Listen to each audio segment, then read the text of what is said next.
space. So, as some of you will imagine, I'm uncomfortable in this chair. Not only because it's broken. It's broken. So I'm going to start here in deference to Janet, but I'm going to be moving around. And I want to invite us to move around at least with our words, maybe actually physically as well. So I would like to see if we can have a conversation. Now, what Janet started by referencing something that's on all of our minds. And over the course of the day, I thought about what I'd want to say about it, about the election. And I decided there isn't anything I want to say about it. At least not right now. I mean, if that comes up over the course of our conversation, then that's as it should be. But instead, I wanted to read a couple of passages from the book to help to facilitate a conversation. Now, initially, I didn't think about reading from the book, but my wife told me I should. Janet also said it could be a good idea. So I will. And as many of you know, Grace passed away October 5th of last year. So this past October 5th, just over a month ago, was the 1-year commemoration of that. And some of us met at the Boggs Center, which is also Grace and Jimmy's home, the home they shared for 3 of the 4 decades they were together. And the book had just come out. I just arrived, got my first advance copy, so I had brought it with me. And as I walked in, if I recall, it was either a Neb or Shay said, read something from it. And that caught me aback. I was, what's the phrase? I was taken aback. I was surprised. And my first response was, no. But for some reason, something immediately, my mind immediately went to one part. So I'll start with that. And then, well, as preface this, I want to say that part of the reason why I think it'd be great for us to have a conversation is because there are some people, and I think Ned may be at the top of this list. There's some people in the room who knew Jimmy and Grace, and particularly some who knew, many in the room knew Grace, but there are fewer in the room, I think, who knew Jimmy and Grace, and some for many years. So Neb, Shay, Frank, Rick, or Richie, or Rich, depending on which period of his activism you know him. Am I missing anyone else who knew Jimmy and Grace for some time? Oh, Willie Williams, thank you. Who wrote a poem about Jimmy, which appears in the book that Annette referenced, the pages of the Black Rifles Notebook. And also, if I recall correctly, in the Destroyed Historical Museum, there is a jacket, Jimmy's Flying Squadron jacket. Yes. And you were the one who procured it, right? If that's the right word. So it's there because of you.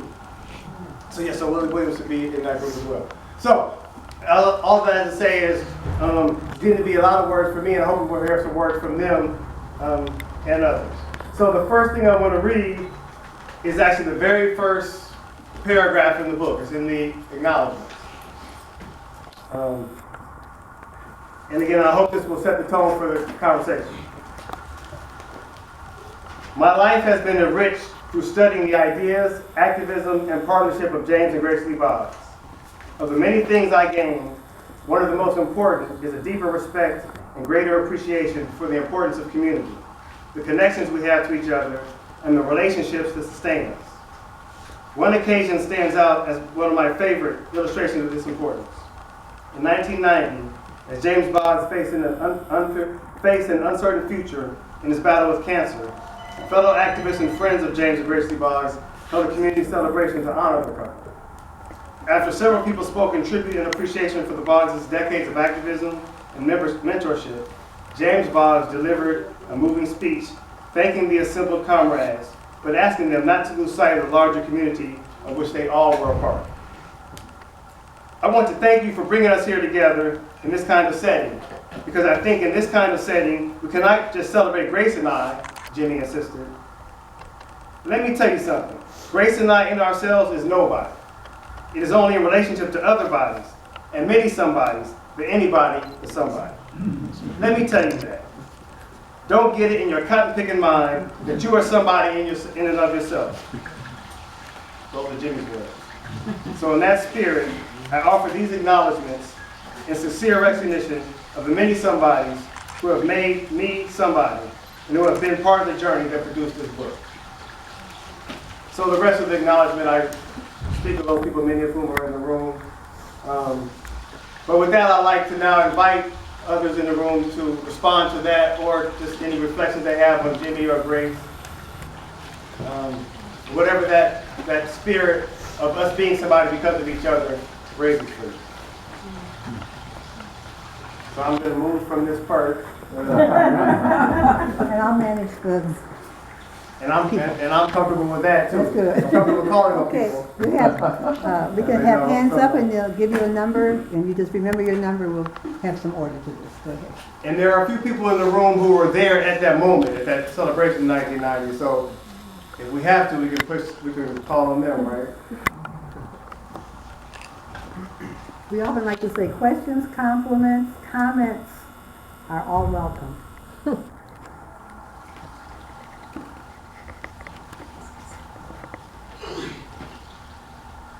Stimulating book. Say that. It's clearly a stimulating book.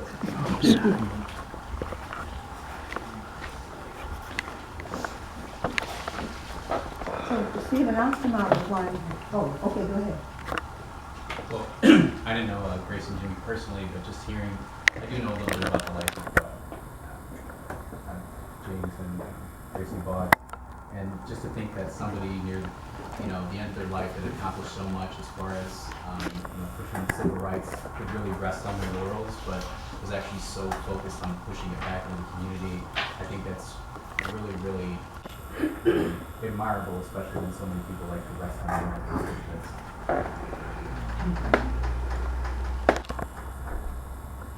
So about the book, Stephen, what was your intent in writing it? I know that's kind of simple. And what are you going to do next? Well, the answer to those two questions are almost one and the same.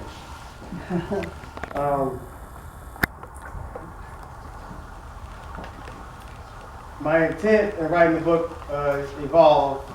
First was just for me to learn about Jimmy and Grace. I became interested in them first through my interest in studying the history of the Black Power movement. And so that was my initial focus, was understanding them as Black Power activists. But in wanting to do that, I quickly learned that it was important to understand and learn about Detroit, because Detroit was so important, not just as a location of their activism, but as a generating their thinking. And I also came to see that ideas are really important to them.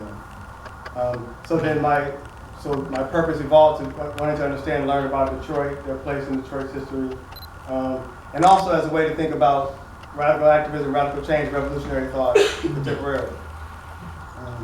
And so the book actually doesn't cover the Black Power period, although that was the initial intention. Because, and they were very active, as many of you know, during the Black Power period in Detroit, and they had a national profile. But as I was studying that, I realized that I needed to and wanted to know more about who they were before that period. So the book actually covers each of their backgrounds. So Jimmy was born in 1919, Grace was born in 1915. The early chapters deal with their background, the influences and experiences in their lives that led to who they became and their thinking in particular. It follows their trajectories, and they had very different trajectories, and it shows what brought them together in the early 1950s here in Detroit, and then covers the first decade of their 4 decades together.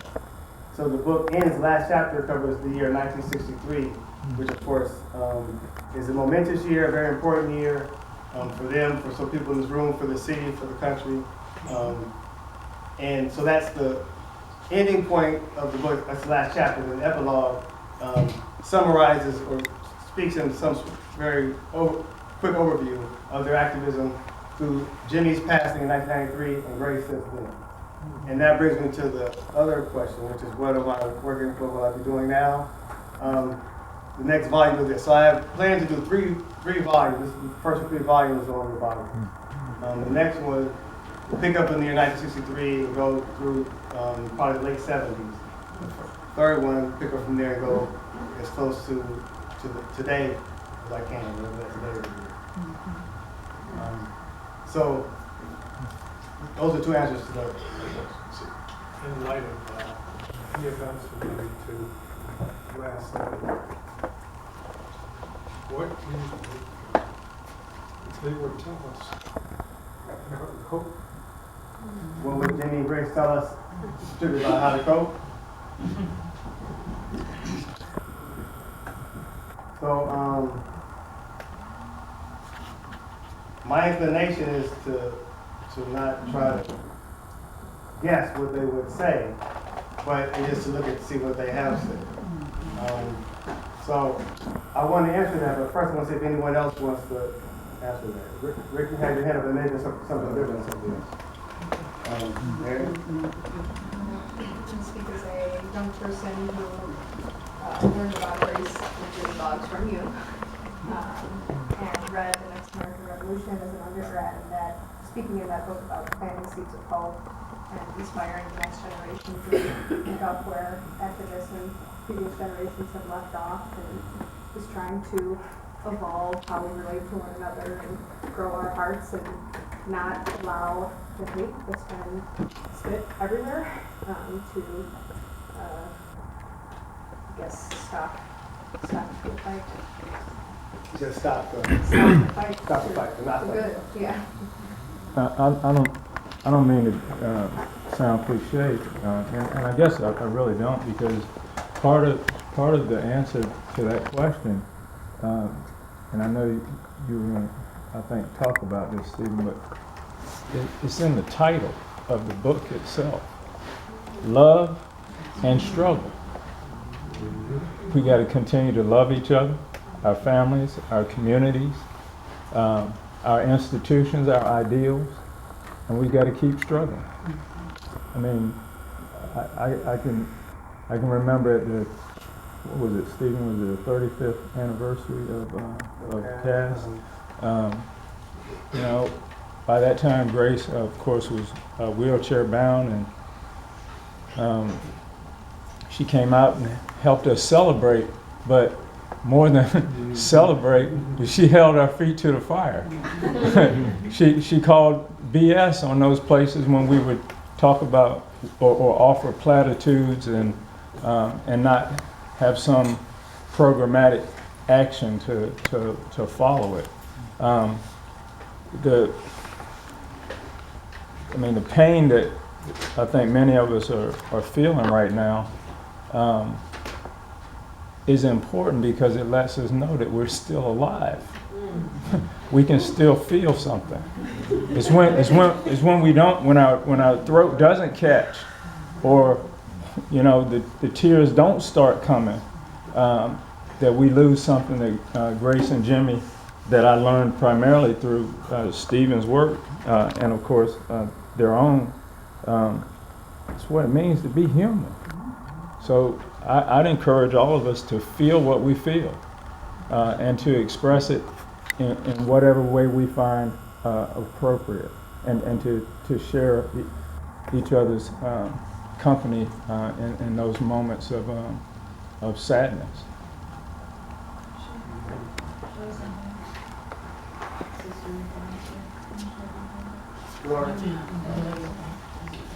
So, there's referring to when Grace spoke in what is now DAS, the Department of Afro-American African Studies at U of M. Then it was CAS, the Center for Afro-American African Studies, about 35th anniversary celebration.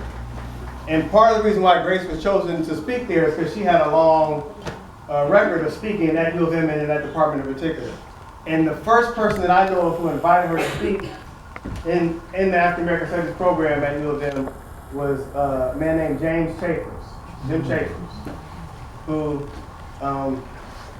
is getting a power fist, and I see a couple of head nods. So Jim was first person to earn a PhD in architecture at U of M. He came to U of M in the early 70s, And in that period, in the mid-70s, he worked with an organization in Detroit, and through that he met Jimmy and Grace. And for every year, for several years, he would invite both of them to come and speak to his class. And the timing was always, or at least usually, after, in the fall, and so it would be after the presidential election. And so this was a regular practice, and they would speak to the students, whatever happened, and their message was in part that whatever happened with the election, our communities and our society is up to us. And so that while we may have some concern for that, that shouldn't be our primary concern. That was part of the message that they gave. And one of those may have been the first time they spoke in the class, that was turned into a pamphlet, and the title of which was Towards a New Concept of Citizenship. So that would be part of my response, is that what they teach us, so I'll be hesitant to say what they would say, but what they teach us from their work and their ideas is for us to continually be rethinking, in this case, citizenship, and there are other things that involve, beyond that, for us to continue to be thinking what it is that we need to do. And part of what Larry says in would be part of that, of what it means to be a human being. There are three ideas that emerge out of Jimmy and Grace were all about ideas. And so another part of my answer to you, Janet, about why I was studying them and what I've learned, but actually what drew me to them is how deeply they believed in the importance of ideas. And so today I would like to mention three ideas which are consistent or reflect the body of their work over this 4 decades in which they were together, and Grace beyond that. And the first one is their idea of this, what they call the fundamental contradiction in American history between our economic and technological overdevelopment and our social and political underdevelopment. By which they mean that built into the beginning of this country, the disposition of native peoples and enslavement of African peoples, and every stage beyond that, that technological and economic development was placed at a premium. Whereas as individuals and as society, our political and social development, our capacity to make decisions for ourselves and our communities gets not as important. And that they identify as that conflict, that tension, that contradiction been driving American history since. And I find that as particularly useful today in general, these days, but especially today. So I think that idea can help us to think about what happened, and equally, if not more important, what should we be doing? The second idea is Grace used this phrase in her autobiography, Looking for Change, but Jimmy and Grace had both used it in their 1974 book, Revolution and Evolution in the 20th Century. And the phrase is no final struggle, which again, Larry's point speaks to, that there is no final struggle. That they came to see that the struggles we are engaged in are not just to reach some promised land, but that our goal must be, our thinking must be to continually transform ourselves and our society, and the way they came to conceptualize it, and making ourselves more human beings. So if you type that, which I've done many times, you're going to get a red line underneath it because you use human twice. As you made an error. But Jimmy and Grace, when they said that and wrote that, were not making an error. What they meant is that those characteristics which make us human, they said creativity and the capacity to think and to transform ourselves and our society, those are things that make us human. And our struggle must be towards making ourselves more human. And that struggle we should see as not having an endpoint, but it continues on. And that brings me to the third idea, which is, if there's one word for them, it is revolution. And particularly I'll say an evolutionary humanist concept of revolution.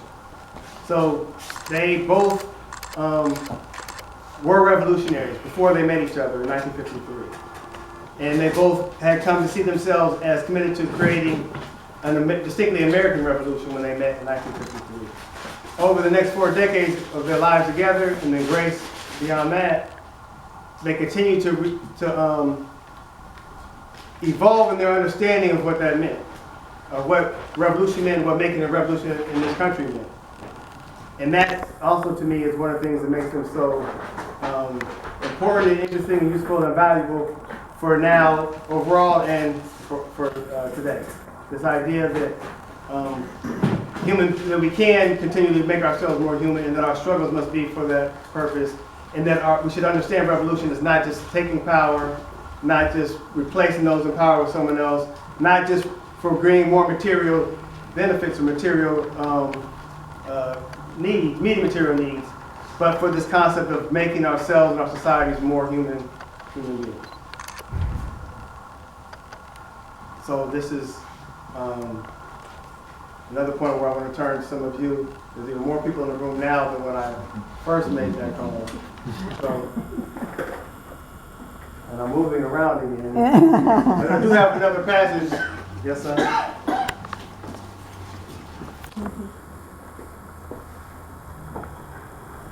Yes, go ahead. Great. It's wonderful, it's exciting, I've had a chance to read it, and I can't believe how much I learned, because I never remember what I read, but I learned a lot. Could you read maybe some of the section of what Jimmy went through? Because I think when we think of how bad times are now, what Jimmy and Grace did so well was put things in historical perspective and figure out in our own hearts and minds how they could have the courage to believe in those times what human beings could assume as responsibility for the present and the future. So some of what Jimmy went through growing up is what you're referring to? I was just thinking yeah. I can. So my first inclination would be, you could read it. We want to hear you read it. Okay, all right. So the first chapter is titled Making a Way Out of No Way. Jimmy's Southern Roots and Urban Groundings. It's about Jimmy's background.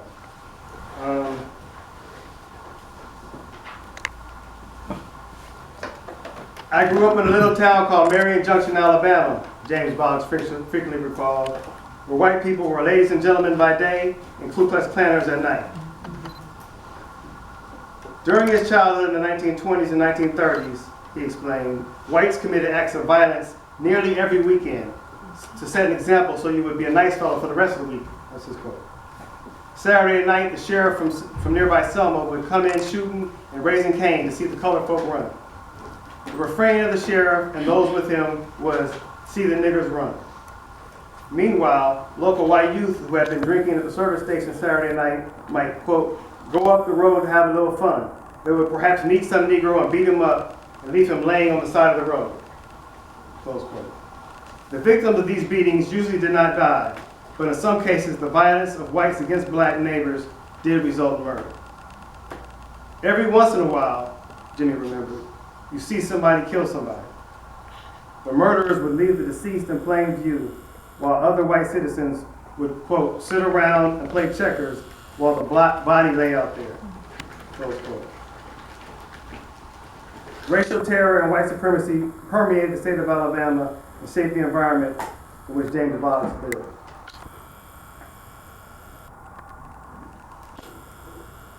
Still, racial terror was not only, nor even the most powerful force in his childhood. Jimmy also told stories of his family and community, of how they created a nurturing environment that affirmed and encouraged him as a counter to the oppressive social climate of Jim Crow and white supremacy. While the larger white world imposed limits and boundaries, his internal community life fostered a sense of possibility. The environment which I grew up in said to me very early, you have to make a way out of no way, he told an audience of friends and comrades later in his life. Rather than accept the intended message to, quote, stay in your place, Jimmy learned to confront societal constraints, even to embrace them, as challenges to take us to another plateau. So I hope that that's part of what you had in mind with Jimmy was. So I've been referring to him as Jimmy. That was the name by which he went by through much of his life, not all of his life, referring to James Boggs, whom I did not have a chance to know. So James Boggs passed away in 1993, which as it happens is about the same time that I learned of him and Grace. So I did have the chance to know Grace and work with Grace and talk with Grace for the book, but more so in the context of the Boggs Center and things happening in Detroit. But I didn't have the opportunity to know Jimmy. So that gives me another opportunity to invite those who didn't know him to tell us something, Shay, or someone about Jimmy. So I am saying that in a joke way, but in all seriousness, I value Rick's invitation to talk about where Jimmy came from and how his background, his early experiences shaped who he was and are part of the intellectual and political activist he was. But so now by me inviting others who knew him to speak about that, I think adds another dimension to us thinking about who he was and how he did what he did and impacted the people's lives the way he did. Stephen, can you say a little bit about their associations and the people that they related to or were with them along their path? Yes, there are many stages along those paths. When they first got together in the early 50s, they were both part of the same Marxist organization. And Marxism, and a particular variant of Marxism, which was critique capitalism and saw ordinary people as those who had the capacity to transform society, was the foundation of their intellectual and political lives and their partnership as it began. Grace was very much steeped in Marxist and Marxist and Hegelian philosophical thinking. Jimmy, to a lesser extent, he was a Marxist. His background in the plant, so he worked. He came to Detroit in 1937, left, came back. By 1940, he was working in auto plants, worked for Chrysler from 1940 to 1968. So that decade from 40 to, more than a decade, from 40 to 53 before they met, him working in the plant and being a labor activist very much shaped his politics and who he was. So while she was in small Marxist organizations during that decade before they met, and they were in another an extension of that organization together for the next decade. So those were some of their associations. Along the way, they were very much engaged in the black struggle in Detroit. And by the early 1960s, they were among these networks of black radical activists who were pushing Detroit in multiple ways and creating the basis for the Black Power movement, which, for instance, Annette was a part of, and that's the space, if I think I can say that accurately, through which I think you met them, right, through your activism and the civil rights movement and the Black Power movement. So their associations and networks were many and varied over time, and then those continued beyond into the broader Westworks activists and radicals when Rick and Shay and Frank knew them in the late 60s, early 70s, and others. Various community-based networks in the 80s and 90s and beyond. So that's an overview of those various networks. I will say I think that one of the things that I take from studying their work and their ideas is the importance of networks, of people, thinkers, and communities that they created or were part of and helped to create. So Janet's question derailed or Oh, we went together. What's that? We went all together. No, I'm saying I was trying to put pressure on Shay. And Oh, okay. I already gave you. Yeah, go ahead, Frank. Okay. And I hope Shay will add to this, but when I think back on what I learned from Jimmy and from Grace, Stephen's already said this, it's that they never allowed me or any other young whippersnapper that stumbled up the stairs of 3061 Field Street to not consider the thinking part as well as the doing part. And because Jimmy in particular was so grounded in his own life and in that community and it was after I had first met them that I myself spent some time in some Chrysler factories.